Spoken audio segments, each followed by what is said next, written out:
जय हिंद दोस्तों, नमस्कार। कैसे हैं आप सब लोग? उम्मीद है एकदम शानदार, ज़बरदस्त, बेहतरीन, जिंदाबाद हैं।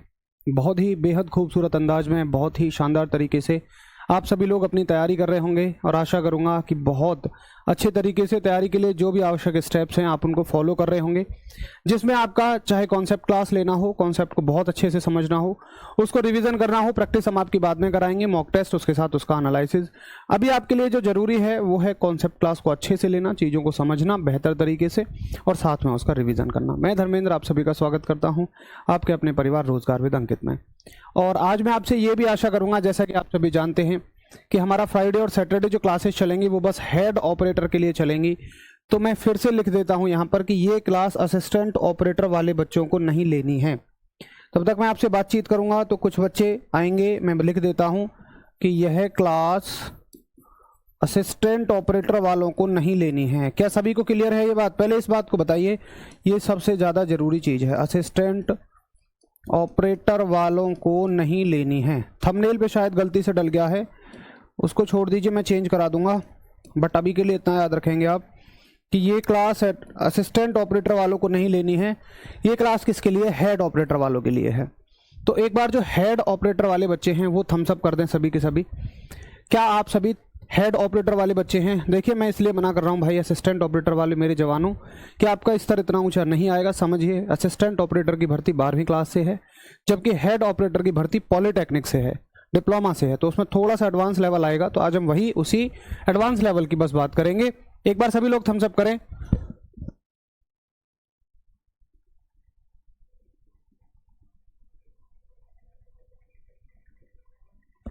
ठीक है, चलो जी चलो। कम्युनिकेशन का चैप्टर, सारे चैप्टर कराए जाएंगे, रईस अहमद निश्चिंत रहिएगा। जो भी चैप्टर आपके सिलेबस में है वो सब करवाया जाएगा, ठीक है। तो बस आप हेड ऑपरेटर वाले बच्चे होने चाहिए। हेड ऑपरेटर का जिन्होंने फॉर्म भरा है वही केवल इस क्लास को लें, बाकी और कोई इस क्लास को नहीं लेगा, ठीक है जी। तो आज जैसा कि आप सभी जानते हैं कि हमने आपका सिलेबस तो कंप्लीट कर ही लिया है, बेसिक बेसिक जो पार्ट थे सारे के सारे कवर कर लिए हैं। अब एडवांस पार्ट की हम बात करेंगे, जो कि आपको असिस्टेंट ऑपरेटर वाले बच्चों से हट के पढ़ना है, क्योंकि उनके लिए चीजें वो मुश्किल हो जाती ना उनके काम की हैं, इसलिए आपको सेपरेटली ये सारी चीजें करा दी जाएंगी, ठीक है। चलिए, बहुत बढ़िया। अभिषेक, सारी क्लासेस मैंने करवा दी हैं, बेसिक पार्ट मैंने आपका करवा दिया है फ्राइडे और सैटरडे। अब हम एडवांस पार्ट की बात करेंगे। जैसे अगर आप देखें तो अब हम शुरू से आए हैं पहले चैप्टर पर, यूनिट्स पर। तो बेसिक तो मैंने आपसे करवा दिया, उसके बाद मैं आपका एडवांस करवा रहा हूं। तो एडवांस तो आराम से 2-2 दिन में, मेरे हिसाब से भी मुश्किल से मुश्किल आपका 12-14 क्लासेस में बहुत आराम से आपका एडवांस पोर्शन हो जाएगा, ठीक है। सभी के कमेंट आ रहे हैं, सैम रॉय, अभिषेक, गौरव, विशाल, योगेश, नवीन हैं, अंकित हैं। मैं आपसे 5th टाइम फिजिक्स पढ़ रहा हूं, आपकी यूट्यूब क्लास से 4 बार कंप्लीट कर चुका हूं। अरे वाह, बहुत बढ़िया नवीन, वेरी गुड। अंकित गौतम हैं, अजीत हैं, अभिषेक हैं, एके हैं, अनुपम मौर्य हैं, वेरी गुड। हाइब्रिड मोड में पीछे के क्वेश्चन नहीं देख सकते क्या? अनुपम मौर्य हाइब्रिड मोड में, इस बात का तो मुझे नहीं पता, एक बार कंफर्म करके मैं आपको श्योर कर दूंगा। वैसे मेरे हिसाब से तो देख सकते हैं, पीछे के क्वेश्चन देखने में कोई दिक्कत नहीं होनी चाहिए। रईस अहमद हैं, सुजीत हैं। सभी दोस्तों को नमस्कार, सभी दोस्तों को गुड मॉर्निंग, आदाब, सत श्री अकाल, जय श्री राम, राधे राधे। तो बताइए, शुरू कर दें आज के सिस्टम जोड़ दें, आज का कहानी बना दें आज की। तो आज की कहानी में जो हम टॉपिक पढ़ेंगे, इसका एडवांस टॉपिक पढ़ेंगे, एरर इन मेजरमेंट। अब देखिए, मैं आपसे ये उम्मीद करूंगा कि इसके बेसिक तो आपको क्लियर होंगे ही होंगे, इसके बेसिक्स आपको क्लियर होंगे। बस हम किसकी बात करेंगे? उस हिस्से की बात करेंगे जो हमने असिस्टेंट ऑपरेटर में नहीं पढ़ा है और आपके सिलेबस में कहीं ना कहीं रहता है। अब देखो, बेशक आपकी भर्ती जो है वो पॉलिटेक्निक से है, लेकिन फिर भी इसमें पॉलिटेक्निक और डिप्लोमा लेवल की उतनी हार्ड फिजिक्स नहीं आएगी। अब इसमें माइकलसन मॉरल एक्सपेरिमेंट थोड़े ना आएंगे, इसमें बेसिक ही चीज़ें रहने वाली हैं, लेकिन वो थोड़ी सी, मतलब 12th क्लास की फिजिक्स ही थोड़ी सी ऊपर लेवल की हो जाएगी। अगर आप किसी भी पुराने डिप्लोमा लेवल की फिजिक्स के पेपर को उठा के देखेंगे तो उसमें आप इसी स्तर को पाएंगे कि जो 12th का स्तर होता है उसको थोड़ा सा डिफिकल्ट बना दिया जाता है। चलिए शुरू करते हैं। तो टॉपिक पढ़ना है हमें, एरर मापन में त्रुटियां। अब देखिए जी, एरर क्या होती है? देखिए, जिंदगी में त्रुटियां सबसे होती हैं, है ना, और त्रुटि ही जिंदगी का पार्ट है, चाहे स्टूडेंट लाइफ हो चाहे नॉर्मल लाइफ हो। जब तक इंसान गलती नहीं करेगा वो सीखेगा नहीं। किसी महापुरुष ने यह कहा था कि अगर तुम गलती नहीं करते हो, चालंकित, थैंक यू भाई, थैंक यू। उसने कहा था, महापुरुष साहब ने कहा था कि अगर तुम गलतियां नहीं करते हो इसका मतलब तुम कुछ भी नहीं कर रहे हो। अगर तुम गलतियां नहीं कर रहे हो, या तो तुम कुछ भी नहीं कर रहे हो या तो तुम भगवान हो। तो भाई गलतियां जरूर होती हैं सबसे, और गलतियां, सर कलाम ने भी ये बात कही है कि जो सर कलाम ने भी अभिषेक, हाँ तो भाई ऐसा होगा फिर हाइब्रिड मोड में नहीं होगा ऐसा, अगर उसमें लिखा हुआ है नोटिस में तो फिर दोस्त नहीं होगा। अब देखिए सर कलाम ने भी ये कहा कि जो एक सफलता होती है आपकी ज़िंदगी में, जो सफलता होती है वो असफलताओं से मिलकर बनती है। जो एक सफलता होती है वो बहुत सारी छोटी छोटी असफलताओं से मिलकर बनती है। कोई भी इंसान ऐसा नहीं होता कि एकदम खाट से उठा और लो जी लो मेडल ले गया, खाट से उठा लो जी लो ज्वाइनिंग पत्र ले गया, सिलेक्शन ले गया, ऐसा कभी भी नहीं होता है। आपको चीज़ें सीखनी पड़ती हैं, गलतियां करते हैं, उनको सुधारते हैं। तो उन्हीं सब चीज़ों की बात करेंगे हम कि किस प्रकार से फिजिक्स में आपकी त्रुटियां होती हैं। अब देखिए त्रुटि का क्या मतलब होता है। जैसे मान के चलिए भाई मैंने आपको लकड़ी दी, एक लकड़ी का फट्टा दिया कि आप इसको मापिएगा। चलो जी, एक लड़के ने मापा और लड़के ने कह दिया कि भैया ये जो है ना मान लो 40 सेंटीमीटर है, इतना कह दिया 40 सेंटीमीटर है, ठीक है। क्योंकि उसने देखा यहाँ पे कितना मार्क है, 0 सेंटीमीटर मार्क है और यहाँ पे मार्क है मान लीजिए 40 सेंटीमीटर, ठीक है। लेकिन अगर आप फट्टे को ध्यान से देखेंगे, अगर आप उस फट्टे को बहुत ध्यान से देखेंगे तो आप ये पाएंगे कि जब आप किसी चीज को मापते हो ना तो जो स्केल आपका होता है, जब आप किसी चीज को मापते हो जो आपका स्केल होता है वो कितने कितने पे बना हुआ होता है, मार्क हुआ होता है 5 पे, है ना। 0, 5, 10, 15 ऐसे। अब 5 के बीच में भी और छोटे छोटे स्केल होते हैं। अच्छा जी मुझे एक बात बताइए, अगर मान लीजिए मैं इसको थोड़ा सा जूम कर देता हूं, 0 और 5 के बीच के स्केल्स की मैं बात कर लेता हूं आपसे, 0 और 5, 1, 2, 3, 4, 5 ऐसे। तो आप क्या करते हो कि अगर कोई चीज मान लो यहां भी है ना, यहां भी, तो भी आप उसको कितना कह देते हो, 0.1 कह देते हो, है ना। अगर कोई चीज यहां भी है तब भी आप उसको कितना कहते हो, 2 कहते हो। या तो 2 पढ़ पाओगे आप या 3 पढ़ पाओगे, 2 के बाद का कुछ भी नहीं पढ़ पाते हो। बताइए क्या आप मेरी बात से एग्री करते हैं कि जब आप बताएंगे क्या आप मेरी बात से एग्री करते हैं कि आप ये वाली रीडिंग जो होती है, इसके बीच वाली जो रीडिंग होती है, इसको नहीं पढ़ते हैं। पहली बात तो ये हो गई। तो भाई यहां पे क्या कर रहे हैं, आप एक त्रुटि लेके आ रहे हैं, आप एक एरर लेके आ रहे हैं, आप गलत नाप रहे हैं। यहां पे आप गलत नाप रहे हैं, पहली गलती हो गई। दूसरी गलती देखिए, हो सकता है कि जिस कंपनी ने इस स्केल को बनाया हो इसमें ही छोटी मोटी कोई गलती हो सकती है, तो यहां से भी गलती आने के चांसेस हैं। मतलब अगर आप कोई मेजरमेंट करते हो ना, कोई मापन करते हो, तो उसमें जो त्रुटियां आती हैं और जो उसका एक्चुअल मान था, जैसे ये इसका वास्तविक मान कितना है, मान लो मैं कहता हूं ये फट्टा है एग्जैक्टली 40.1 सेंटीमीटर का, ठीक है, और आपने माप दिया 40 सेंटीमीटर। तो इनके बीच का जो डिफरेंस है, इसी को क्या कहते हो आप, एरर कहते हो, त्रुटि कहते हो। यानी कि किसी वस्तु के मापे गए मान में और उसके एक्चुअल मान में, उसके जो वास्तविक मान है, उसके बीच के अंतर को क्या कहोगे आप, त्रुटि कहोगे। ये हो गई आपकी एरर। एरर की डेफिनेशन क्लियर है। अब देखें असिस्टेंट ऑपरेटर वालों की फिजिक्स हो गई क्या। अरे भैया असिस्टेंट ऑपरेटर वालों की फिजिक्स मंडे टू थर्सडे चलेगी, मंडे टू थर्सडे उनके आगे चलेगी, ठीक है। ठीक है नवीन, देख लेंगे उसको भी, है ना भाई। अब ये हो गई एरर। अब सर अब एक बच्चा कहेगा सर इतनी सी एरर में क्या दिक्कत है, 40 है 40.1 कह दिया, उसमें क्या समस्या हो गई। चलिए एक बार इसको भी देख लेते हैं। देखिए अगर तुम जनरल लेवल पे बात करोगे, मान लीजिए तुम्हें इस लकड़ी से बेड बनाना है, भाई बेड आपका 40 का बन जाए, 40.1 का बन जाए, सारे काम उस पर सुविधा पूर्वक हो जाएंगे, जो काम तुम बेड पे करते हो, कोई दिक्कत नहीं है। लेकिन अगर मान के चलिए ये किसी धातु की छड़ है और उस धातु की छड़ से आपको बनानी है मिसाइल। अब मान के चलिए मिसाइल ऐसे ही 5 पार्ट से मिलकर बनी है, मिसाइल ऐसे ही 5 हिस्सों से मिलकर बनी है, जिसमें सब में 0.1 की त्रुटि है। तो टोटल त्रुटि कितनी हो जाएगी भाई, 0.5 की एरर आ जाएगी। और एक मिसाइल में 0.5 की एरर होना बहुत बड़ी बात है। पता चला कि जहां तुम्हें वो भेजनी थी वो वहां जा ही नहीं पाएगी। इसलिए जब हम बात करते हैं ऐसे उपकरणों की, जैसे मान लीजिए आपके जो मिसाइल हो गए, रॉकेट हो गए, या बहुत सारी जगह ऐसी होती हैं भाई, डिफेंस में जितने भी वेपन्स होते हैं या बहुत एडवांस लेवल पे जो भी टेक्नोलॉजी चलती है, तो उनमें जो एरर होती है, उनमें ये जो त्रुटि होती है, कतई भी एक्सेप्टेबल नहीं होती है। या अगर है भी तो आपको पता होनी चाहिए कि जी इसमें इतनी त्रुटि है, इतने तक चल सकती है। दैनिक जीवन में भी एक लिमिट से ज्यादा त्रुटि नहीं चलेगी भाई। ऐसा थोड़ी है कि मान के चलो किसी ने आपसे 10,000 रुपए लिए और लौट आते टाइम ये कह दिया भाई साहब ये देखो ये ना ये 500 की नोट दे दिया किलो, ये 10,000 रुपए हैं। तुम कहोगे भाई ये क्या बात है यार, ये क्या है, कहेगा थोड़ी सी एरर हो गई, थोड़ी सी त्रुटि हो गई। भैया थोड़ी सी है, सारी त्रुटि है। तो दैनिक जीवन में भी बहुत ज्यादा त्रुटि आप नहीं ले सकते हो। पता चला तुम बेड का ऑर्डर दे के आए थे 40 सेंटीमीटर के का, उसने बनाया ही 37 का है, 35 का है, तो लकड़ी बचा गया।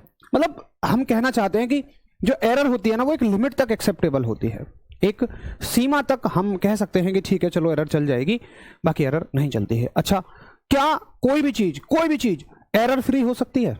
क्वेश्चन ये आता है, क्या कोई भी चीज एरर फ्री हो सकती है? बिल्कुल Narendra, very good. Shaft bearing में भी, तो अगर आप इंजीनियरिंग एप्लीकेशन में देखेंगे तो उसमें भी एरर एक लिमिट तक होनी चाहिए, और उस पर लिखा भी होना चाहिए, पता भी होना चाहिए। जिन बच्चों ने मटेरियल साइंस पढ़ा होगा, उन्होंने टॉलरेंस वगैरह पढ़ी होंगी, तो उसमें साफ साफ लिखा होता है कि शाफ्ट का डायमीटर 30 +- 1 सेंटीमीटर +- 2 सेंटीमीटर, वो सब एरर होती है। ठीक, अब जी मैं बात कर रहा हूं क्या एरर जो है वो एक्सेप्टेबल होती है, ये सारी बातें चल रही है। तो एरर एक लिमिट तक एक्सेप्टेबल होती है, उसके बाद एक्सेप्टेबल नहीं होती है। ठीक है, एरर का कॉन्सेप्ट क्लियर है? एक बार ये बताइए, फिर हम आगे चलेंगे कि किस किस तरीके से एरर आती है।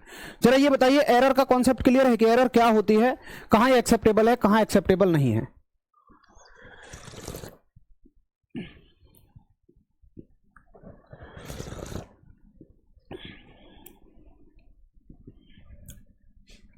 ठीक है जी, चलिए अब देखिए एरर कितने तरीके से आ सकती है, कहां कहां कितने तरीके से एरर आ सकती है। अब देखिए दो गलत चीजें हैं, दो एरर वाली चीजें हैं। अगर आप उनसे मिला के कुछ बनाओगे तो डेफिनेटली एरर और बढ़ेगी। चाहे आप जोड़ के बनाइए, चाहे आप घटा के बनाइए, चाहे आप गुणा करके बनाइए, चाहे आप भाग करके बनाइए, अगर दो एरर वाली चीजों से, दो त्रुटि वाली चीजों से तुम कुछ भी बनाओगे तो फाइनल प्रोडक्ट जो बनेगा वो तुम्हारी एरर होगी, वो तुम्हारी एरर होगी, है कि नहीं है? मतलब उसमें एरर ज्यादा आएगी। अगर तुम दो एरर वाली चीजों से कुछ भी मिला के बना लो, चाहे जोड़ के, घटा के, गुणा करके, भाग करके, उसमें और ज्यादा एरर आपकी आएगी। तो हमें बस यही पढ़ना है कि एरर कैसे आगे चलती है। 1 बाय 1 सीखेंगे कि एरर ऐड में कैसे चलती है, एरर माइनस में कैसे चलती है, एरर मल्टीप्लाई में कैसे चलती है, एरर डिवाइड में कैसे चलती है, एरर पावर में कैसे चलती है। इन सारी चीजों के बारे में हम यहां पे बात करेंगे। तो सबसे पहला मुद्दा उठा लेते हैं कि एरर जो है ऐड में कैसे चलती है, एरर प्लस में कैसे चलती है, और एक एक एग्जांपल भी लेते रहेंगे। जैसे मान के चलिएगा कि आपके पास दो रजिस्टर हैं, R1 एंड R2। ये R1 है और आपके पास ये है आपका R2, ये R1 है और ये R2 है। ठीक है, ये ओम इसकी यूनिट है, ओम लिखा हुआ है। R1 रजिस्टर जो है उस पर लिखा हुआ है, रजिस्टर तो सभी जानते होंगे ना। रजिस्टर क्या होता है? सिलिंड्रिकल पोर्शन में जो एक बना हुआ होता है उसको हम रजिस्टर बोलते हैं, जो करंट के मार्ग में रुकावट डालता है। उस पर लिखा हुआ है 10 ± 2 ओम। अब इस बात का मतलब समझिए, जिस कंपनी ने इस रजिस्टर को बनाया है वो कंपनी आपसे ये कहती है कि देखिए जी, हमने कोशिश तो की है इसको पूरा 10 बनाने की। हाँ, एक बात मैंने ये भी पूछी थी आपसे, क्या ऐसा हो सकता है कि एरर हो ही ना? अगर ऐसा है तो फिर आप भगवान हैं, आप इंसान ही नहीं है। अगर आप एक इंसान हैं, दुनिया में इस धरती पे कुछ भी काम चल रहे हैं मैकेनिकली, मैनुअली, तो उसमें एरर का आना लाजमी है। थोड़ी बहुत एरर तो जरूर हर किसी में रहेगी, लेकिन वो एक्सेप्टेबल लिमिट में रहनी चाहिए, तो हमें कोई दिक्कत भी नहीं है। जैसे मान लो इन भैया ने साफ साफ कह दिया जी हमने 10 का बनाने की कोशिश की थी, लेकिन हो सकता है इसमें +- 2 की एरर है। +- 2 के एरर का मतलब है कि अपनी वैल्यू से ये +2 भी हो सकता है, -2 भी हो सकता है। यानी कि 10 से ये हो सकता है 12 का भी हो सकता है ये 8 का भी हो। यानी कि हो सकता है ये 12 का भी हो सकता है 8 का भी हो, या इनके बीच में कोई भी वैल्यू का ये हो सकता है। एरर का मतलब ये होता है। ठीक है, अब देखिए असिस्टेंट ऑपरेटर के लेवल पे हम इतनी गहराई में नहीं जाते, हम बस कह देते हैं डायरेक्टली 10 ओम।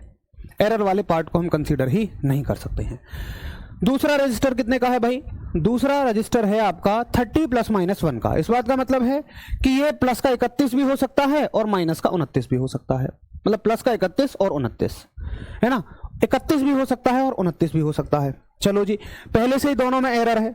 अब देखिए एक कहावत आपने पढ़ी होगी कि ज्ञानी से ज्ञानी लड़े ज्ञान सबाया हो, और मूर्ख से मूर्ख लड़े तुरंत लड़ाई हो।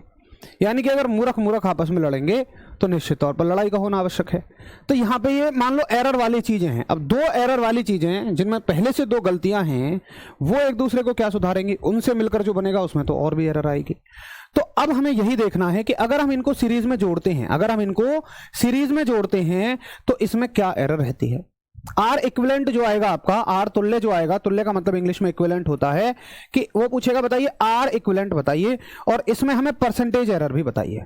इस तरह के क्वेश्चन आएंगे, न्यूमेरिकल सवाल आएंगे, और आपसे पूछा जाएगा कि दो रजिस्टर दिए हुए हैं, अगर उनको हम ऐड करते हैं तो आर इक्विवेलेंट क्या बनेगा और उसमें परसेंटेज एरर क्या बनेगी। अब आपको फॉर्मूला तो पता ही होना चाहिए, तो आशा करूंगा कि सीरीज में जोड़ने का फॉर्मूला सबको पता होगा। तो देखिए हमें किसका आंसर करना है? आर इक्विवेलेंट का आंसर करना है। ठीक है, आर तुल्य का आंसर करना है।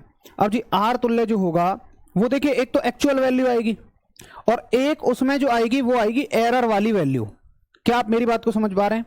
ये कौन सी वैल्यू है? एक्चुअल वैल्यू, जो उसका वास्तविक मान है, जो उसका वास्तविक मान है। और ये कौन सा पार्ट है? एरर वाला पार्ट है। ये है उसका त्रुटि वाला पार्ट। भैया जिनसे भी मिलकर वो बन रहा है उसी में एरर है, तो डेफिनेटली इसमें भी एरर होगी, है ना। चलिए जी, तो थोड़ी सी बात और कर रहे हैं। तो पहले निकाल लो एक्चुअल पार्ट को। भाई एक्चुअल पार्ट निकालना तो बहुत ही आसान है। कैसे निकालोगे? आप जानते हो सीरीज में रेजिस्टेंस डायरेक्टली ऐड हो जाता है, ठीक है। तो एक्चुअल पार्ट को एक्चुअल पार्ट से ऐड कर दो, एक्चुअल पार्ट को एक्चुअल पार्ट से ऐड कर दो। कितना आ गया? 40 आ गया, ठीक है। अब हमें निकालना है डेल्टा आर पार्ट, यानी कि एरर वाला पार्ट। तो ऐड में क्या होता है? जब कोई चीज ऐड हो रही होती है तो एरर वाले पार्ट को भी आपको क्या कर देना है? सिंपल ऐड कर देना है। बहुत सिंपल तरीके से ऐड कर दीजिए। तो 2 में 1 को जोड़ दीजिए, कितना हो गया? 3 हो गया। 2 में 1 को जोड़ दीजिए, 3 हो गया।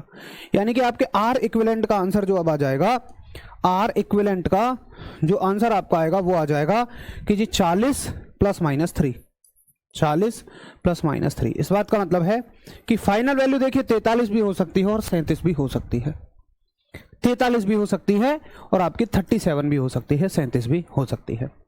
एक बार सभी लोग थम्स अप करेंगे। Ankit Gautam sir please reply my question, क्या पढ़ा जाए असिस्टेंट वाले टॉपिक? अगर आप ये पूछ रहे हैं कि असिस्टेंट वालों को ये पढ़ना है तो जी नहीं पढ़ना है। अगर आप ये पूछ रहे हैं कि असिस्टेंट ऑपरेटर वालों को इंपॉर्टेंट टॉपिक कौन से पढ़ने हैं, तो आपको क्लासेस दी जा रही हैं, उन्हीं को अच्छे से करिए। उसमें सारे सब कुछ इंपॉर्टेंट टॉपिक ही करवाए जा रहे हैं। और इस समय आप खामखा हेड ऑपरेटर की क्लास में घुस के ऐसे कर रहे हैं जैसे फटे में पैर दिया जाता है। आप भाई अपना रिविजन करो आराम से बैठ के, अगर आप हेड ऑपरेटर वाले नहीं है तो। ठीक है, एक बार बताएंगे क्या सभी को समझ में आया ये?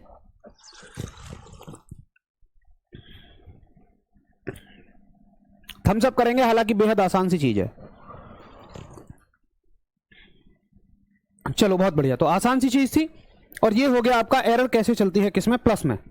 इसकी प्रैक्टिस करने की भी कोई, अच्छा हाँ, इसकी प्रैक्टिस करने की कोई जरूरत नहीं है। मैं आपको एरर दिखवाऊंगा, मतलब प्रैक्टिस करने के लिए दूंगा जो अच्छे क्वेश्चंस होते हैं, डिवीजन के और मल्टीप्लाई के और पावर के। ये तो आसान है, नहीं तो सब कर लेंगे। तो ये हो गया पहले पार्ट का आंसर। अगर हम दूसरे पार्ट के आंसर करना चाहेंगे, दूसरा पार्ट आपसे पूछता है कि बताइए आर तुल्य में परसेंटेज एरर कितनी है, यानी कि परसेंटेज एरर पूछिए उसने किसमें? आर इक्विवेलेंट में।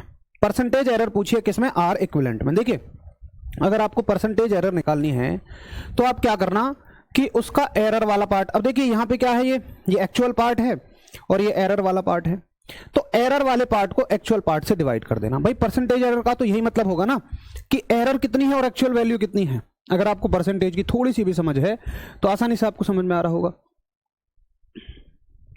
असिस्टेंट वाले टॉपिक हेड में पूछे जा सकते हैं। अबे तुम यार दिमाग लगाते हो। देखिए क्या भैया इसरो का पेपर हेड में पूछा जा सकता है? क्या हेड ऑपरेटर के पेपर में संस्कृत पूछी जा सकती है? क्या हेड ऑपरेटर के पेपर में उर्दू आ सकती है? तुम ऐसे क्वेश्चंस क्यों खामखा कर रहे हो दोस्त, जिनकी कोई संभावना ही नहीं है? मैं कहां तक तुम्हारी बातों का जवाब दूंगा? भाई साहब हेड में वही पूछा जाएगा जो हेड के सिलेबस में है, ठीक है। डेल्टा आर बाई आर कर देंगे भाई। तो डेल्टा आर बाई आर का मतलब क्या हो जाएगा? 3/40। और कितने से गुणा कर दोगे? 100 से गुणा कर दोगे, ताकि ये बन जाएगा आपका परसेंटेज में। तो कितना बन जाएगा जी? 30/4, 30/4। और ये हो जाएगा 4 7 28, 2 4 5 20, यानी कि 7.5% की त्रुटि है। एक भैया ने बहुत पहले आंसर दे दिया था, सुजीत ने, आकाश ने। कितने परसेंट की एरर है इसमें? 7.5% की टोटल एरर है। समझो किसी चीज में 7.5% की एरर थी, बढ़ चुकी है, काफी हद तक एरर इसमें बढ़ चुकी है, ठीक है। पहले की क्लास कैसे मिलेगी? दीदी सुस्मिता दीदी, पहले की क्लास इसी पे रिकॉर्डेड मोड में पड़ी रहती हैं, सब मिल जाएंगे, देख लेना। चलो ये एक आसान सवाल रहा। आगे चलते हैं, घटाने में कैसे त्रुटि होती है, एरर सबट्रैक्शन में कैसे होती है। चलिए मैं आपको एक चीज देता हूं। मैंने कहा कि हमारे पास एक एग्जांपल ले लेते हैं, क्वांटिटी है x, ठीक है, जो कि मिलकर बनी है a - b से। मैंने एक फॉर्मूला लिख दिया कि x क्वांटिटी a - b से मिलकर बनी है, जहां a की वैल्यू जो है आपको वो दे दी जाती है 50 ± 1, जो भी इसकी यूनिट रही होगी, और b की जो वैल्यू है वो दे दी जाती है आपको 40 ± 2, ठीक है। अब बताइए, आप मुझे वैल्यू बताइए किसकी? x की, कि x में जो एरर होगी वो कितनी होगी। अगर तुम इसका x फाइनल निकालोगे, x टोटल निकालो, कुछ भी कह दीजिए, इसको x टोटल कह देते हैं, ये टोटल x है। तो टोटल x क्या हुआ? एक्चुअल वैल्यू होगी और उसका एरर वाला पार्ट होगा, प्लस माइनस के साथ एरर वाला पार्ट होगा, ठीक है। चलो आसान बात है। अब देखिए जी, ये पार्ट तो बड़े आराम से निकल जाएगा। आप कहोगे सर माइनस कर देंगे, किसको माइनस करना है? ए में से बी को माइनस करना है। चलो एक्चुअल वैल्यू में से एक्चुअल वैल्यू को माइनस कर दिया, बहुत आसान सी बात रही। अब मुझे ये बताइए एरर वाले पार्ट में माइनस करना है या प्लस करना है, बस मुझे इतना बताइए। एरर वाले पार्ट में माइनस कर दें कि प्लस कर दें?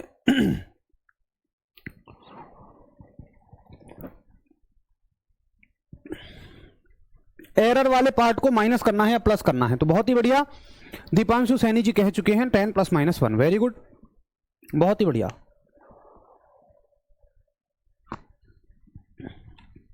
तुम कहीं जा रहे हो रास्ते में, बढ़िया, आपने कैरियर के बारे में सोचते हुए जा रहे हो, तुम्हारा दोस्त मिल गया, क्या उसके बाद तुम दोनों मिलके कभी कैरियर के बारे में सोच सकते हो? सोचो जरा, कभी नहीं सोच सकते। तुम इधर उधर की बातें करोगे, अंटसंट, आज वहां ये देखी, आज वहां वो देखा, आज वहां ये किया, आज यहां ये किया, उसके साथ ऐसा हो गया, उसने ये कर दिया। ईमानदारी से बताइए क्यों हरीश ऐसे होता है ना? तुम कभी कैरियर की बातें नहीं कर सकते हो। इसका मतलब एरर जो है माइनस में भी बढ़ेगी। अरे भाई साहब, एक पार्ट में से दूसरे पार्ट को मान लो आप माइनस कर रहे हो, तो दोनों में ही त्रुटि थी पहले, तो कम थोड़ी ना हो जाएगी एरर। एरर हमेशा बढ़ेगी, मैंने हिंट भी दिया था, त्रुटि हमेशा जुड़ती है, एरर हमेशा भैया प्लस होती है। आप समझो एरर घट कैसे जाएगी, तो एरर वाला पार्ट कभी घटेगा नहीं, ये हमेशा हमेशा ऐड होगा। ठीक है जी, ये हमेशा हमेशा ऐड होगा। और एक्स टोटल का जो आंसर है वो बन जाएगा 10 ± 3। 10 ± 3। क्या आपको मेरी बात समझ आई? 10 ± 3 आपका पार्ट आ जाएगा। तो ये हो गया आपके पहले पार्ट का आंसर। अगर आपसे परसेंटेज एरर पूछेगा इसमें, मान लीजिए परसेंटेज एरर पूछे, परसेंटेज त्रुटि पूछे, तो आप कहोगे sir this value upon this value, यानी कि ये डेल्टा वाली वैल्यू हो गई और ये एक्चुअल वाली वैल्यू हो गई, गुणा कर देंगे 100 से, तो कितना हो जाएगा भाई? 0 से 0 कट जाएगी, 30%। देख लो, पहले आप 1% बर्बाद थे, या मान लो कितने थे, आधा % बर्बाद थे, फिर आप 30% बर्बाद हो गए दोनों मिलके। आपके दोस्त का आपके साथ होने से देखो कितना बड़ा फर्क पड़ता है। 30% एरर आएगी। जरा बताइए ये क्लियर है आपको? Deepak Kumar, very good. क्या ये क्लियर है आपको? चलो, आसान सा सवाल है और 30% इसकी वैल्यू हो गई, चीजें आपके लिए आसान है। Very good. तो ये तो हो गए सस्ते सवाल, प्लस और माइनस में कोई बहुत ज्यादा मुश्किल नहीं है। अगर हेड ऑपरेटर वाला दिमाग हमें चाहिए होगा, अगर हमें पॉलिटेक्निक स्तर की फिजिक्स पढ़नी है, तो वो ये सब आता है। गुणन में त्रुटि हो गया, एरर इन मल्टीप्लिकेशन और एरर आपका डिवीजन में।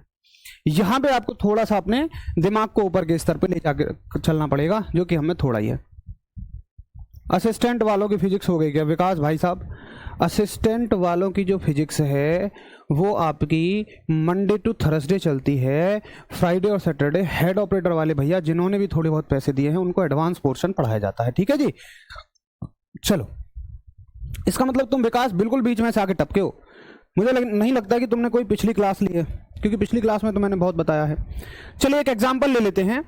आपको एग्जाम्पल दिया जाता है कि किसी चीज की जो लेंथ है, जो लंबाई है, वो है आपकी 10 ± 1 मीटर, और चौड़ाई जो आपकी विड्थ है वो है आपकी 15 ± 2 मीटर। तो हमें इसका एरिया बताना है। ठीक है जी, हमें बताना है इसका एरिया। अब देखिए एरिया कैसे बताओगे? अगर तुम एरिया का आंसर निकालना चाहते हो, क्षेत्रफल का आंसर निकालना चाहते हो, तो तुम कहोगे सर इसमें एक तो एक्चुअल वैल्यू रखिए और एक इसमें एरर वाला पार्ट रखिए। भाई यही होती है, हमेशा ऐसे ही सॉल्व करेंगे हम। तो इसको ऐसे रहने दीजिए, इसको अभी यहीं होल्ड कर दीजिए ऐसे। अब जी चलते हैं थोड़ा सा एक्चुअल वाले पार्ट को निकालने के लिए। तो एक्चुअल वाला पार्ट तो आप बहुत इजीली निकाल सकते हैं। किसी भी चीज की एरिया क्या होता है? Length into width. तो एक्चुअल लेंथ है 10 और एक्चुअल विड्थ जो है उसकी वो है 15। तो कितना हो जाएगा? 150 मीटर स्क्वायर हो जाएगा। कोई दिक्कत की बात नहीं है, ये वैल्यू आ गई हमारे पास 150। अब बात आती है इसको निकालने की। इसको निकालने के लिए आप बहुत ध्यान से इस फॉर्मूले को देखेंगे। एक बार आवाज चेक कर लो। इस फॉर्मूले को निकालने के लिए आप इसको बहुत ध्यान से देखेंगे। देखिए कैसे फॉर्मूला लिखना है आपको, मैं सिंपल सा बता रहा हूं आपको। अगर आपको किसी भी चीज का एरर पार्ट निकालना है, अगर आपको, इसकी तो बात हो गई, इसको छोड़ देते हैं। अगर आपको किसी चीज का एरर पार्ट निकालना है, जैसे एरिया का निकालना है, तो आप ऐसे लिखेंगे, डेल्टा ए बाई ए किससे मिलकर बना है? लेंथ से। तो लेंथ का error part actual part, width से मिलकर बना है चौड़ाई से, एरर पार्ट और एक्चुअल पार्ट, है ना। ये आपका एक्चुअल पार्ट होता है, ये एरर पार्ट होता है, ये एक्चुअल पार्ट है और ये एरर पार्ट है। आसान सी बात है। वर्षा बिल्कुल आ रहा है, दीदी आपका मैसेज आ रहा है।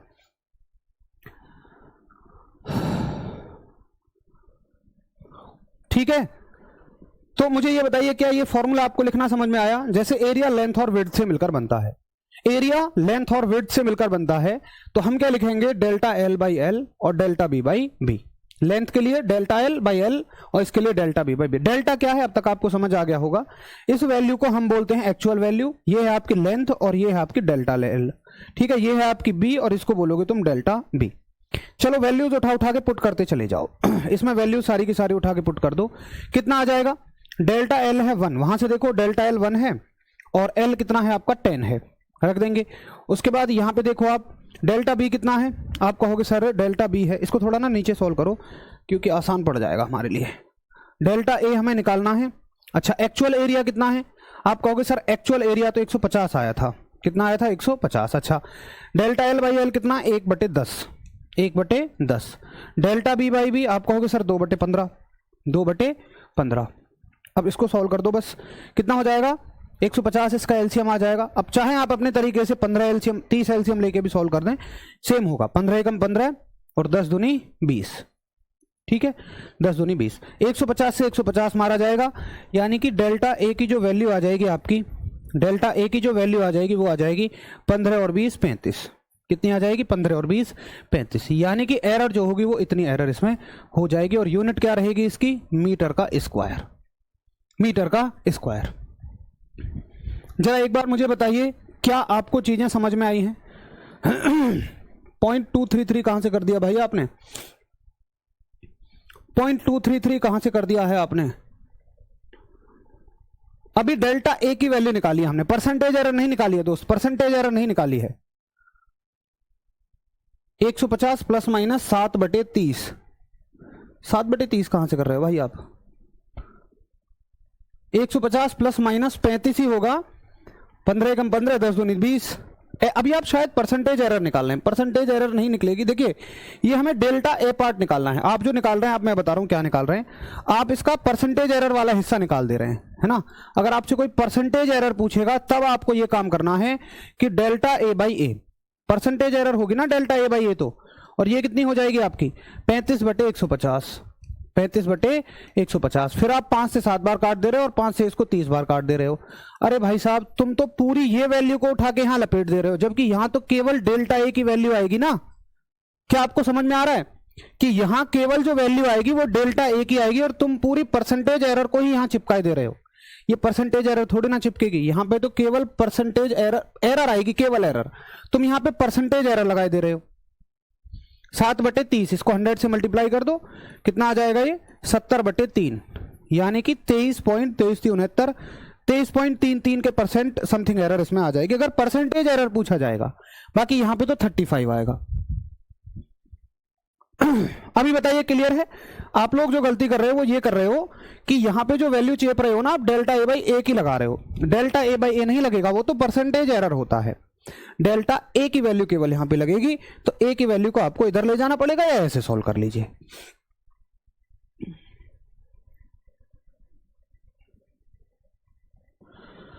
सर इसको असिस्टेंट ऑपरेटर कर लें, थोड़ा ज्ञान हो जाएगा। जी बिल्कुल अनु, आप खूब ज्ञानवान बनिए, लेकिन नहीं समझ में आए तो प्लीज मैं हाथ जोड़ के आपसे रिक्वेस्ट करूंगा, ये मत कहना कि सर समझ नहीं आया, क्योंकि आपको थोड़ा सा कम समझ आएगा चीजों को लेकर, ठीक है। सर बहुत अच्छे से समझ में आया, संध्या सागर वेरी गुड। जरा बताएंगे भाई सभी को क्लियर है? अगर जिन बच्चों को थोड़ी बहुत दिक्कत है तो कोई बात नहीं है, एक एग्जांपल आप खुद से करिए, फिर आपको चीजें और क्लियर हो जाएंगी। बताइए, आपको लेंथ दे रखी है, विड्थ दे रखी है, फिर से आपको एरिया बताना है with in the error limits. Error limits के साथ आपको एरिया बताना है। करिए, मैं आपको मौका दे रहा हूं 2 मिनट का इस क्वेश्चन का आंसर करने का। करिए सभी लोग आंसर।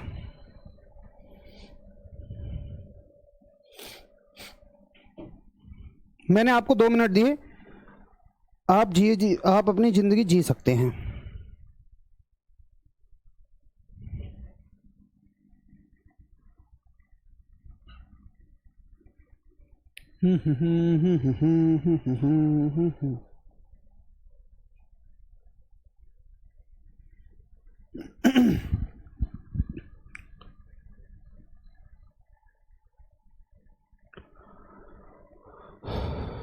आरआरबी की पीवाईक्यू की बुक से बिल्कुल मत करिए वर्षा, बिल्कुल नहीं।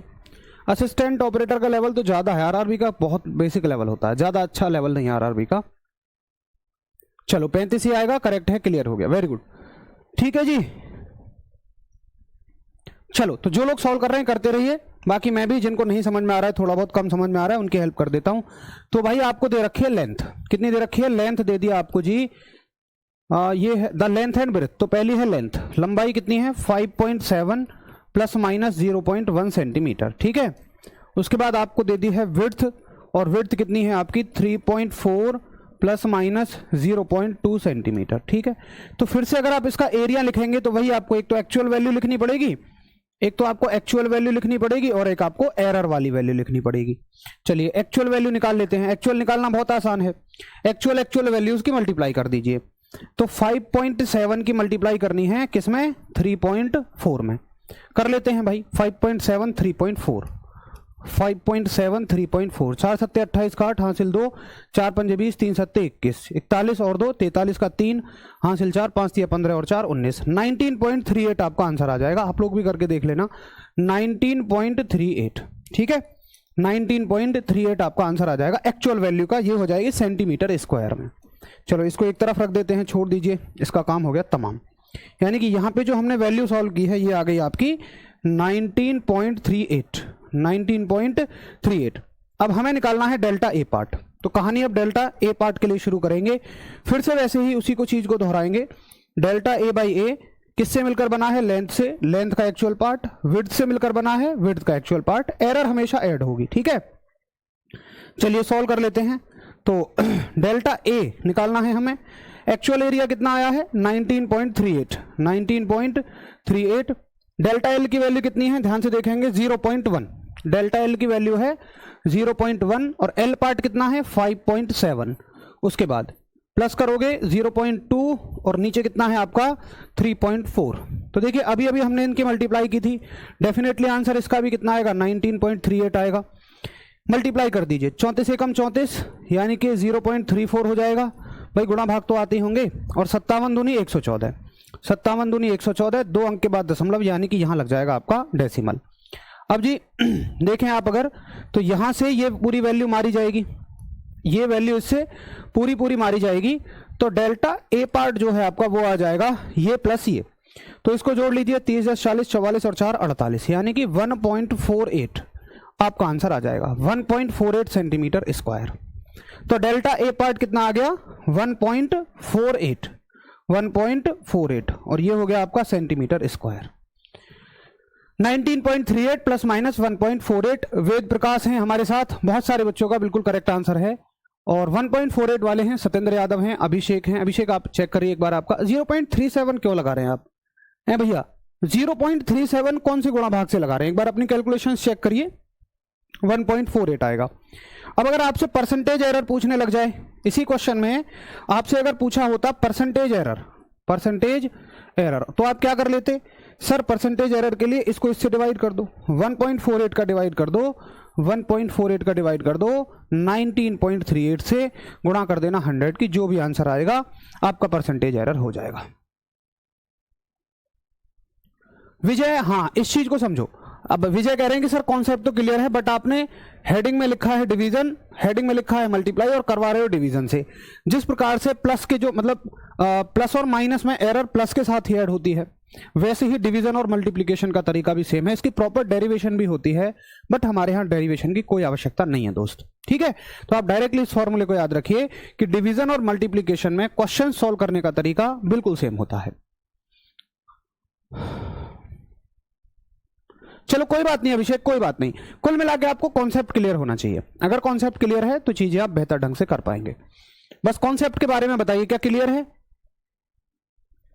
अगर सबको मल्टीप्लाई तक क्लियर हो तो फिर हम डिवीजन पे चलें। अभी एक और करना है, डिवीजन भी करना है और पावर भी करना है, 2 चीजें करनी है। चलो बहुत बढ़िया अभिषेक, वेरी गुड, ठीक है। तो ये अपने दिमाग में भ्रम मत पालना कि सर डिवीजन के क्वेश्चन है डिवाइड से करा रहे हो। जो एरर वाला पार्ट होता है वो डिवाइड और मल्टीप्लाई का सेम होता है, एरर वाला पार्ट डिवाइड का और मल्टीप्लाई का सेम तरीके से निकाला जाता है, ठीक है। 7.59%। एक बार आप सॉल्व करके देख लेना। तो ये बात किसकी हो गई? आपकी हो गई मल्टीप्लाई की। अब चलते हैं डिवीजन में कैसे एरर चलती है, ये देख लेंगे हम। एरर इन डिवीजन, डिवीजन में कैसे एरर चलती है। तो एक क्वेश्चन लिए लेते हैं डिवीजन का ही। आपको दिया गया है प्रेशर, प्रेशर आपसे पूछा गया है, आपको फोर्स दिया गया है और आपको एरिया दिया गया है। आपको दिया गया है फोर्स और एरिया, आपको फोर्स दिया गया है और आपको एरिया दिया गया है। ठीक है, अब देखिए अगर आप इसका सॉल्यूशन करोगे तो प्रेशर आप निकालोगे, यहां से क्या निकालोगे, प्रेशर। आप कहोगे कि सर अगर प्रेशर है यहां पे और एरर के साथ है तो आंसर होगा P plus minus delta P, P plus minus delta P। ठीक है, अब भाई इसका प्रेशर का फॉर्मूला क्या होता है, एक तो आपको एक्चुअल पार्ट निकालना है, एक आपको डेल्टा P पार्ट निकालना है। तो प्रेशर का फॉर्मूला होता है sir force upon area, force upon area. तो एक्चुअल में तो कोई दिक्कत नहीं है, फोर्स को उठाओ एरिया को उठाओ, 50/10 कितना हो जाएगा जी, 40 हो जाएगा, 40 न्यूटन पर मीटर स्क्वायर आंसर आ जाएगा। तो एक्चुअल पार्ट तो हम एरर के, एक्चुअल पार्ट तो हम डिवीजन के तरह से निकालेंगे, लेकिन अब जो एरर वाला पार्ट होगा, अब जो एरर वाला पार्ट होगा वो बिल्कुल उसी के तरीके से निकालेंगे जैसे हमने मल्टीप्लिकेशन में निकाला था। क्यों भाई, मैंने बताया डेरिवेशन होती है, उसकी हमें कोई जरूरत नहीं है। तो देखेंगे डेल्टा P कैसे लिखोगे। अब तुम इसके लिए एरर वाला पार्ट कैसे लिखोगे, फिर से वही डेल्टा P बाई P किससे मिलकर बना है, फोर्स से और एरिया से। तो सिंपल क्या करना है, फोर्स और एरिया, कुछ नहीं देखना कि प्लस है माइनस है गुणा है भाग है, कुछ नहीं। अगर फोर्स और एरिया से ये मिलकर बना है तो इसी तरीके से बस आप इसको लिख दोगे कि सिंपल फोर्स लिख दिया और सिंपल एरिया लिख दिया, बाकी कुछ भी चेंज इसमें नहीं करना, बिल्कुल मल्टीप्लिकेशन के तरीके से ही हमें चलना है। कुछ चेंज है तो केवल यहाँ है भाई, वो तो डिवीजन का ही क्वेश्चन है तो डिवीजन से एक्चुअल पार्ट निकालेंगे, लेकिन एरर पार्ट दोनों का सेम तरीके से निकाला जाता है। 5 क्यों नहीं, और सॉरी 5 ही आएगा यार, सॉरी ऐसे मत कहो भाई, ये कहो कि मिस्टेक हो गई है, यहाँ पे 5 ही आएगा, उसमें क्यों बदलोगे यार आप, यहाँ 5 ही आएगा। ठीक है, 10 पंजे 50, 5 ही आएगा। चलो तो जरा देख लेते हैं एक बार एरर वाला पार्ट कैसे निकालोगे। Delta P by P, P कितना आया है आपका 5 आया है। आगे चलते हैं, डेल्टा F कितना है, डेल्टा F है 2, डेल्टा F है 2 और एक्चुअल F जो है आपका वो है 50। उसके बाद प्लस डेल्टा A कितना है, डेल्टा A है आपका 1 और A कितना है आपका 10। तो 10 और 50 का एलसीएम आपका 50 आ जाएगा, 50 से एक बार और 10 से कितने बार, 5 बार। तो ये हो जाएगा आपका 7/50, 7/50। 5 से कितने बार कट जाएगा, 10 बार कट जाएगा और 7/10 आ जाएगा आपका 0.7, यानी कि डेल्टा P कितना आ गया आपका 0.7 आ गया। तो प्रेशर वाला पार्ट कितना है आपका 5 है और एरर वाला पार्ट कितना है प्लस माइनस 0.7 है। आंसर बनेगा न्यूटन पर मीटर स्क्वायर में। ठीक है, 10 पंजे 50, 5 एकम 5, 5 और 2 7, 7/50, 0.7 आपका आंसर आ जाएगा। तो 5 प्लस माइनस 0.7 इसका एग्जैक्ट आंसर आएगा। अब एक बार मुझे इसमें परसेंटेज एरर निकाल के बता दीजिए सभी लोग, एक बार इसमें परसेंटेज एरर निकाल के बता दीजिए कि कितनी परसेंटेज एरर आएगी, जल्दी बताओ।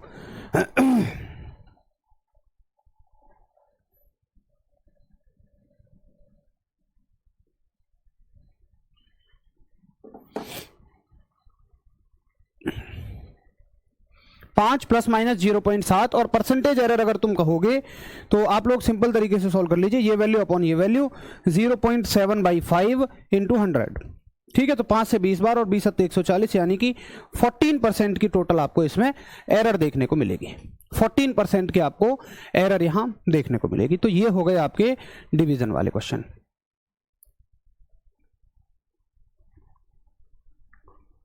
भाई आप देखो, अगर आप चाहे जिस तरीके से सॉल्व कर लो, आप अगर इसको 500 लिखना चाहते हो तो फिर ऊपर भी वैल्यूज चेंज हो जाएंगी।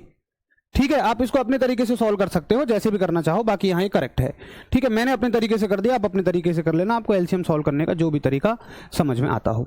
50 और 10 का एलसीएम 50 आ गया, 50 से एक बार 2 हो गया, 10 से 5 बार, 5 एकम 5 हो गया।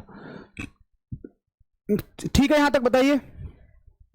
जी बिल्कुल शिवम, आप सही कह रहे हैं, 14% आपका आंसर हो जाएगा। चलिए डिवीजन का एक और सवाल करिए, डिवीजन का एक और सवाल करेंगे प्रैक्टिस के लिए। क्वेश्चन कहता है आपको रेजिस्टेंस का फॉर्मूला पता होता है R बराबर V/I।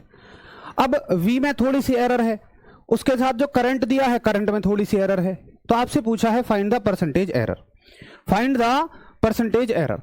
तो परसेंटेज एरर के लिए कैसे सॉल्व करोगे? आपको पता है कि सर आर बराबर होता है, अगर आप आर का आंसर लिखोगे, मान लो आप रेजिस्टेंस का आंसर लिखोगे तो आपको पूरा लिखना पड़ेगा, आर लिखना पड़ेगा प्लस माइनस डेल्टा आर लिखना पड़ेगा, है ना। अब तो आसान है चीजें आपके लिए। और एक्चुअल पार्ट अगर आपको निकालना है, एक्चुअल पार्ट अगर आपको निकालना है तो आर बराबर वी बटे आई, यानी कि वी का एक्चुअल पार्ट आई का एक्चुअल पार्ट। वी का एक्चुअल पार्ट है 100 और आई का जो एक्चुअल पार्ट है वो है 10, तो कितना हो जाएगा? 10 ओम हो जाएगा। तो आर एक्चुअल पार्ट तो आ गया आपका 10 ओम। अब फिर से अगर डेल्टा आर निकालना है तो उसी प्रोसीजर को फॉलो करते हुए आगे बढ़ जाएंगे कि sir delta are by r v से और आई से मिलकर बनता है, तो वी बटे वी, चाहे आप आई को पहले लिखिए चाहे आप वी को पहले लिखिए, इतने समझदार आप भी हैं कि प्लस में कोई खास परिवर्तन नहीं होगा, ठीक है। तो G delta are by R, delta R हमें निकालना है और आर की वैल्यू कितनी आई है? हमने निकाली 10 आ गई आर की वैल्यू। डेल्टा वी पार्ट कितना है? 5/100 और ये कितना है आपका? आई की वैल्यू 0.2/10, 0.2/10 कर दीजिए आगे सॉल्व। कितने बार कट जाएगा?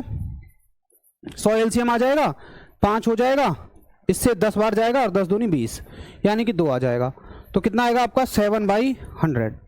10 से कितने बार मारा जाएगा? 10 बार मारा जाएगा और ये आ जाएगा आपका 0.7। क्लियर है?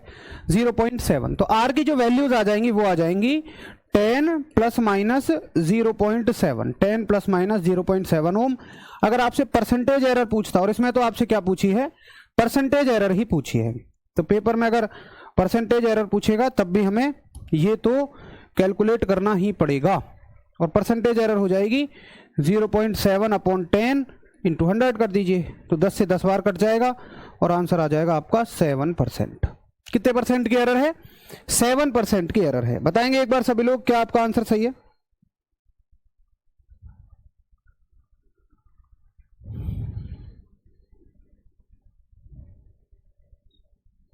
बताएंगे एक बार सभी। 7% की एरर इसमें आपको देखने को मिलेगी, ठीक है।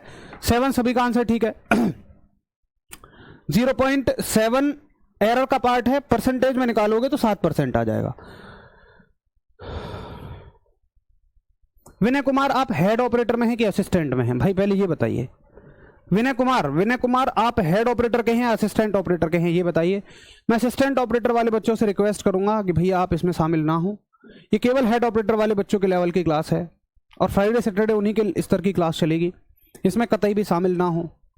विनीत कुमार आप बताइए। विनय कुमार क्योंकि 0.07 कहां से भाई? 0.07 क्यों? 7 में 10 का भाग करोगे तो 0.7 ही ना आएगा, 7 में 10 का भाग करोगे 0.7 आएगा और 0.7 की 10 में मल्टीप्लाई करोगे फिर से 7% आ जाएगा। आसान है। देखो अब मैं एक बात यहां साफ साफ कहूंगा कि जो हेड ऑपरेटर वाला बच्चा है ना, उसको तो मुझे लगता है उसके दिमाग से कहीं नहीं जा रही होंगी ये चीजें, बिल्कुल अच्छे से समझ में आ रही होंगी, क्योंकि उतना स्तर तो होता ही है यार, ये तो 12th का बेसिक है, मतलब 12th का एडवांस है, लेकिन आपके स्तर से बेसिक ही पार्ट है, कोई बहुत ज्यादा तोप पार्ट नहीं है। आकाश बिल्कुल आ रहा है, ठीक है। तो आपको तो चीजें आराम से समझ में आनी चाहिए, थोड़ा सा ध्यान फिर आप दीजिएगा। तो यहां तक हो गई किसमें? डिवीजन में एरर। तो हमने 4 तरीके से एरर देखी, प्लस में, माइनस में, मल्टीप्लाई में, डिवाइड में, 4 तरीके से हमने एरर देखी। एक बार ना कुछ भी चीज कहने से पहले ना आप थोड़ा सा खुद को भी वेरीफाई कर लिया करो। कोई कह रहा सर 0.07 तो नहीं होगा, खुद भी चेक कर लिया करो यार एक बार। चलो बहुत बढ़िया कुलदीप, वेरी गुड। घातों में त्रुटि, error in powers, error in powers. अब पावर में देखिए कैसे त्रुटि चलती है भाई। जैसे कि मान लीजिए हमारे पास एक फॉर्मूला है सिंपल पेंडुलम का, आप सभी जानते होंगे कि पेंडुलम का जो टाइम पीरियड होता है t बराबर 2π√L/g, ठीक है। अब ये जो फॉर्मूला है देखिए 2 और पाई में तो कोई एरर नहीं होगी, 2 और पाई में तो कोई भी एरर नहीं होगी, 2 और पाई में कोई एरर नहीं है। पाई क्या है? 3.14 और 2 क्या है? 2, तो उनमें तो कभी वैल्यू चेंज नहीं हो सकती, उसको छोड़ दीजिए। एरर कहां होगी बच्चा आपकी? एरर या तो लेंथ में होगी या जी में होगी। अच्छा एल और जी होते क्या हैं आपको अगर ये पता हो कहां से आता है, तो एक सिंपल पेंडुलम हमारे पास होता है जिसमें लगा होता है एक बॉब और एल लेंथ की रॉड लगी होती है, ठीक है।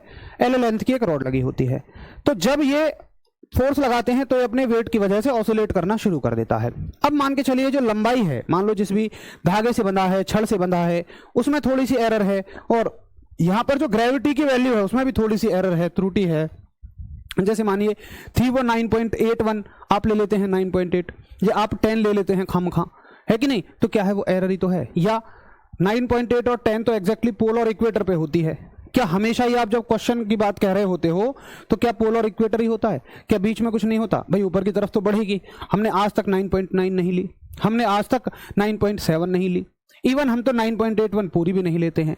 तो इसका मतलब हम त्रुटि के साथ आगे चलते हैं। तो अब यही हम देखेंगे कि त्रुटि के साथ अगर हम आगे चलेंगे तो इसमें कैसे हम आंसर को सॉल्व करेंगे, मतलब क्वेश्चन को सॉल्व करेंगे।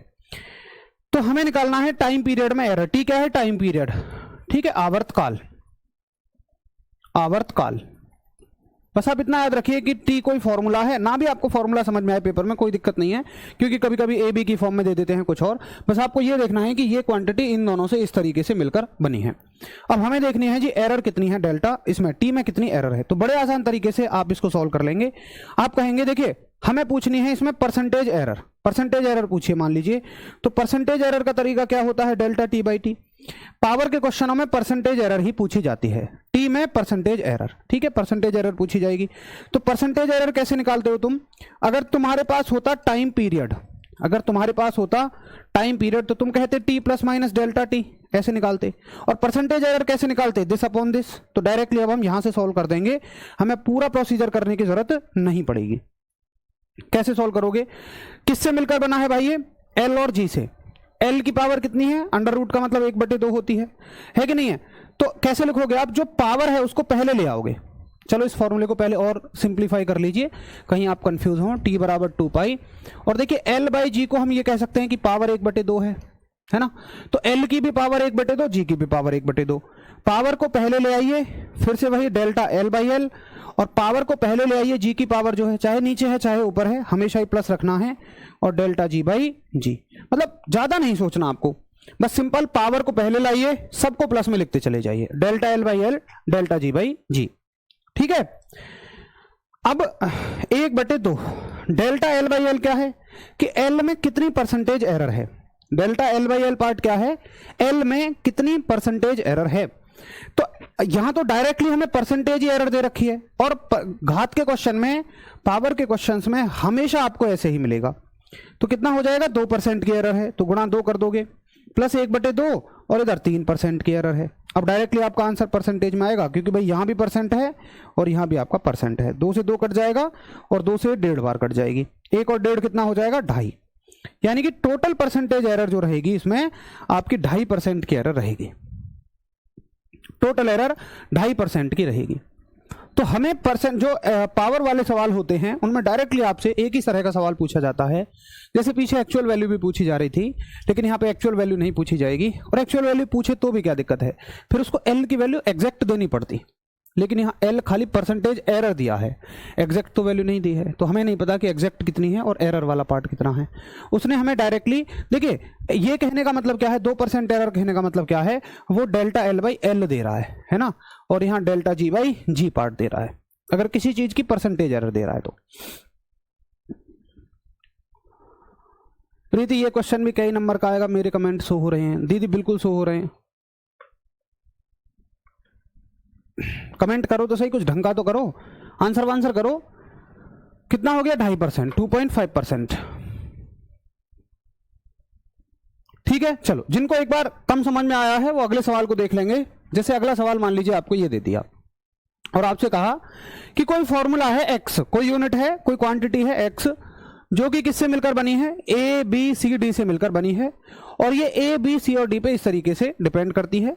और ए बी सी डी में परसेंटेज एरर आपको ये दे दी, 2%, 1%, 3% और 4%, ये सारी की सारी आपको एरर दे दी। अब वो पूछता है कि what is the percentage error in x.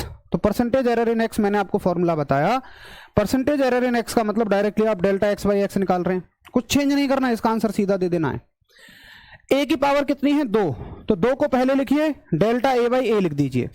B की पावर कितनी है? 3, 3 को पहले लिखिए, डेल्टा बी बाई बी लिख दीजिए। सी की पावर कितनी है? 1, तो सी की पावर 1, 1 को तो कुछ नहीं लिखेंगे, डायरेक्टली डेल्टा सी बाई सी लिख देंगे। ऊपर है नीचे है इस बात से कोई मतलब नहीं है। डी की पावर कितनी है? 1/2, कितना लिख दोगे? डेल्टा डी बाई डी, ठीक है। डी की पावर 1/2 है, क्या लिख देंगे? डेल्टा डी बाई डी लिख देंगे। चलो बहुत बढ़िया, रश्मि कुशवाहा वेरी गुड। अब देखिए जी आगे चलते हैं। 2 और पार्ट कितना है एरर वाला बताइए। ए में कितना है, ये डायरेक्ट एरर दे रखी है आपको, ए बी सी डी 2 1 3 4, इसमें है 2 और इसमें कितना है 1% और इसमें कितना है 2 1 3% और इसमें कितना है 4%। ये तो मैंने यहीं से वैल्यूज लिख दी हैं। तो सॉल्व कर दीजिए फटाफट से, कितना आंसर हो जाएगा आपका। आपका आंसर हो जाएगा 2 दूनी 4 और 3 एकम 3 हो जाएगा, प्लस 3 हो जाएगा और 2 से 2 बार कट जाएगा तो ये 2 हो जाएगा। तो 3 और 3 6, 6 और 4 10 और 2 12। टोटल ऐसे फॉर्मूले में 12% की एरर आ जाएगी, 12% की टोटल एरर आ जाएगी।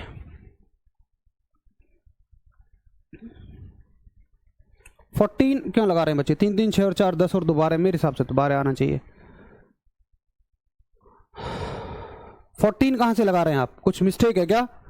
देखो एक बार 2 है 3 है 1 है 1/2 है, उसके बाद 2 1 3 4 है, ठीक है, 2 गुणा 2 और 3 गुणा 1, उसके बाद है आपका 3% हो गया और 1/2 के साथ 4 हो गया, 2 दूनी 4 हो गया, 3 एकम 3 हो गया, 3 हो गया, 2 दूनी 4 हो गया, 3 3 6 और 4 10 और 2 12, मेरे हिसाब से 12% एग्जैक्ट आंसर है, ठीक है। 14 आप कुछ अपनी तरफ से मिस्टेक कर रहे हैं। तो ये हो गया पावर के साथ एरर। तो मेरे हिसाब से लास्ट क्वेश्चन होना चाहिए। तो अच्छे तरीके से हमने एरर के हर एक पार्ट को चेक किया। एरर में हमने देखा प्लस में माइनस में। पहली बात तो एरर का कॉन्सेप्ट समझ में आना जरूरी है कि आप जो फॉर्मूला पढ़ रहे हैं, न्यूमेरिकल कर रहे हैं, अक्सर आपके दिमाग में यही क्वेश्चन चलते हैं, यार इनका यूज कहाँ है। तो इनका बहुत तगड़ा यूज है प्रैक्टिकल लेवल पे। मैंने आपको यूज भी बताया था कैसे स्पेस एप्लीकेशंस में इनका इस्तेमाल होता है, कैसे हर जगह पे जहाँ पे प्रिसीजन हमें चाहिए होता है, जहाँ पे हमें एक्यूरेसी चाहिए होती है, कैसे इनका बहुत बड़ा रोल होता है। पता है आपको कि कंपनियों को करोड़ों रुपए का लॉस हो जाता है इसी चक्कर में। क्योंकि मान के चलिए मैं एक वो मांगता हूँ, मैं कोई सामान चाहता हूं, मैंने एक कंपनी को ऑर्डर दे दिया कि इस सामान की जो लेंथ होनी चाहिए 40 ± 1 होनी चाहिए। कंपनी ने अगर 40 ± 1.5 दे दी ना, मैं पूरा लॉट रिजेक्ट कर दूंगा। अगर आप इंजीनियरिंग में देखेंगे तो बहुत तगड़ा इनका एप्लीकेशन चलता है। और ये तो एरर इतनी तो एक्सेप्टेबल कभी नहीं होती है, 0.11 0.22% में वहाँ पे एरर्स चलती हैं। तो इनका बहुत बड़ा प्रैक्टिकल इस्तेमाल होता है। और हमने हालांकि हर एक चीज़ को हर एक तरीके से देखा, मतलब मल्टीप्लाई डिवाइड एरर में पावर में देखी, उसके बाद प्लस माइनस में देखी। 5 तरह की एरर आपके सिलेबस में है और हर एक तरह का मैंने एक क्वेश्चन करवाया है, एक आपको प्रैक्टिस के लिए भी करवाया है साथ में। चलिए एकदम मस्त समझ में आया, थैंक यू, वेरी गुड। तो आपको जो इसकी क्लासेस है ना वो अलग से मिल जाएंगी, मतलब अलग से, मतलब उसी फोल्डर में मिलेंगे, रेडियो ऑपरेटर वाले बैच में। रेडियो ऑपरेटर के बैच में अलग से फोल्डर बना होगा, हेड ऑपरेटर एडवांस फिजिक्स करके, वहीं पे इसकी क्लास मिलेगी और वहीं पे इसकी पीडीएफ मिल जाएगी। तो चलिए मिलते हैं नेक्स्ट क्लास में, तब तक के लिए सभी दोस्तों को नमस्कार, जय हिंद। बस इतना मैं कहूँगा कि भाई हेड ऑपरेटर वाले बच्चे जो हैं, थोड़ी सी मेहनत आपको करनी है एडवांस लेवल पे जाके। बट अगर आप जो क्लास में आपको जितना कराया जा रहा है उसको बहुत अच्छे तरीके से करते रहेंगे तो कहीं से कुछ भी आपका क्वेश्चन नहीं छूटेगा और बेसिक वाला पार्ट आप असिस्टेंट ऑपरेटर से अपना कवर कर रहे होंगे। कल भी हम यूनिट्स पे ही बात करेंगे, बहुत सारे और भी चीज़ें यूनिट्स में बाकी बची हुई हैं, जैसे कि राउंड ऑफ वगैरह है। अब थोड़ा सा ना मेंटली अपने आप को प्रिपेयर रखना। फिर से मैं रिक्वेस्ट करूंगा कि असिस्टेंट ऑपरेटर वाले एक सिंगल बच्चा भी इसमें ना रहे, आपको कुछ समझ में आएगा नहीं। हेड ऑपरेटर वाले बच्चे मेंटली थोड़ा सा खुद को प्रिपेयर रखें। जो हमने असिस्टेंट ऑपरेटर में पढ़ी है उनका अच्छे से रिवाइज करके ही क्लास में आना, क्योंकि वो एक नींव है, वो एक फाउंडेशन है। अगर आपकी फाउंडेशन स्ट्रांग है तो ऊपर आप कितनी बिल्डिंग बनाते चले जाइए। कहने का मतलब है आपके अगर बेसिक्स क्लियर होंगे तो मैं जितना भी एडवांस लेवल आपको पढ़ाऊंगा आप उसको कैच करते चले जाएंगे। बट अगर आपने बीच में से आप आके पढ़ रहे हैं, आपने उस चैप्टर को नहीं पढ़ा था, अब आप चाहते हैं कि एकदम से एडवांस पढ़ लें, तो ऐसा पॉसिबल बिल्कुल भी नहीं है। तो मेहनत आपको करनी होगी। और देखिए मेहनत ही केवल इस सफलता में जो है ना, मेहनत ही केवल एक ऐसी चीज़ है जो आपको वहाँ तक ले जा सकती है। कभी भी कोई शॉर्टकट नहीं होता। जब हम तैयारी के शुरुआती दौर में होते हैं, जो बच्चे उस फेज से निकल आए होंगे या जो बच्चे अभी हैं वो रिलेट कर पाएंगे, जब हम तैयारी के शुरुआती दौर में होते हैं तो हमें यहाँ तक भी लगता है कि यार चलो एग्जाम, हमारी तैयारी वैयारी कुछ नहीं है, चलो देने चले जाते हैं, कहीं तुक्का ही लग जाए। ऐसा हर एक बच्चे के साथ पहले 1-2 एग्जाम में हुआ होगा। लेकिन आपने देखा होगा तुक्का छोड़ो, वहां तक तो हम कट ऑफ के नजदीक तक भी कहीं नहीं पहुंच पाए थे। तो कट ऑफ, अब जो बच्चा 1-2 नंबर से कहीं रहा होगा वो मेरी बात को रिलेट करेगा अगली को, कि कट ऑफ तक सिर्फ वो पहुंचेगा जो बिल्कुल कड़ी मेहनत करेगा। आपको बहुत सारे बच्चों को, बहुत सारे बच्चों को कॉम्पीट करके आगे निकलना है, तो निश्चित ही तौर पर आपको मेहनत करनी पड़ेगी। देखिए 3-4 तरह के बच्चे एग्जाम में बैठते हैं किसी में भी, या जब कोई भर्ती आती है फॉर्म भरते हैं। एक बच्चे वो होते हैं 50% की जो एलिजिबिलिटी में आ रहे होते हैं। मान लो इसकी एलिजिबिलिटी थी 12th PCM, ठीक है जी, हमने 12th PCM करी, उनको नहीं पता पी क्या है, सी क्या है, एम क्या है, बस उन्होंने 12th PCM करी है। एज 25 साल मांगे जी, ठीक है हमारी एज 23 साल है, 24 साल है, हम इसको भर देंगे। उन्होंने भर दिया, उनका कोई इरादा नहीं है वो और एग्जाम्स की तैयारी कर रहे हैं, उनका कोई भी इरादा नहीं है, वो बस एग्जाम से 4-6 दिन पहले यूट्यूब को टटोरेंगे और वहां पे ऐसी वीडियोस देखेंगे, एक वीडियो में 20 में से 20 पाएं, एक वीडियो में 25 में से 25 पाएं, जबकि मैं तो कह रहा हूं जो आदमी 20 में से 20 या 25 में से 25 आपको दिला सकता, वो खड़ा होकर पढ़ाता नहीं, वो भाई साहब पेपर बेच रहा होता। ठीक है, अब वो आदमियों की तो छोड़ दीजिए, 50% कंपटीशन आपका यहां खत्म हो जाता है। बचे बाकी 50% में से 30% और 20%। अब ये 30% बच्चे वो हैं कि जो ठीक है, जो मूड से बैठे हैं कि मुझे असिस्टेंट ऑपरेटर का एग्जाम निकालना है, लेकिन वो ढील बहुत दे रहे हैं। ढील कैसे दे रहे हैं? आज वो पढ़ने बैठे, उनका दोस्त अरे चल घूमने चल रहे हैं, घूमने चले गए। आज ये शादी में चल रहे हैं, वो घूमने जा रहे हैं 1 घंटे के लिए, घूम के 6 घंटे में लौट के आ रहे हैं। उन्होंने शेड्यूल बनाया 6 घंटे पढ़ना है, 1 घंटे घूमना है, लेकिन वो उल्टा रहा है, 1 घंटे वो पढ़ रहे हैं, 6 घंटे घूम रहे हैं। वो कैजुअली लेते रहेंगे, हमेशा कल पे टालते रहेंगे। और मुझे पता है आप में से भी 2 4 6 लोग, 8 10 लोग ऐसे जरूर होंगे जो कल पे चीजों को टालते रहेंगे। 80% कंपटीशन खत्म हो गया, बचा 20% कंपटीशन। अब देखिए कड़वा सच है, लेकिन समझिए कि सिलेक्शन भी बहुत ही कम बच्चों के होते हैं भाई, 20%। अब लेकिन अब 20% ये वो बच्चा है जो बिल्कुल सीरियस है, जिसको नहीं मतलब एग्जाम कब होगा, क्योंकि उसको पता है एग्जाम तो होना ही होना है, बस वो अपने आप को परफेक्शन में ला रहा है। मैं आपको बताऊं, मेरे कांटेक्ट में ऐसे भी बच्चे हैं जो इन भर्ती की तैयारी उसी दिन से कर रहे हैं और उतनी ही मेहनत, उतनी ही लगन के साथ कर रहे हैं जितने जब से ये भर्ती निकली है आपकी, बिल्कुल उतनी ही मेहनत के साथ। तो समझिए अगर आप 1 महीने 2 महीने से तैयारी करते हैं तो आप उन बच्चों के बराबर में कैसे खड़े हो पाएंगे। इसलिए आपको थोड़ी सी ज़्यादा मेहनत की आवश्यकता है। और 20% बच्चे जो है ना, इनमें भयंकर कंपटीशन है फिर आपका, ये आपके जैसे ही चीते हैं। ठीक है, तो ये मेहनत ही आपका केवल एक तरीका है जो आपको आगे ले जा सकता है, बाकी इसका कोई और शॉर्टकट नहीं है। चलिए मिलते हैं नेक्स्ट क्लास में, तब तक के लिए सभी दोस्तों को नमस्कार, जय हिंद।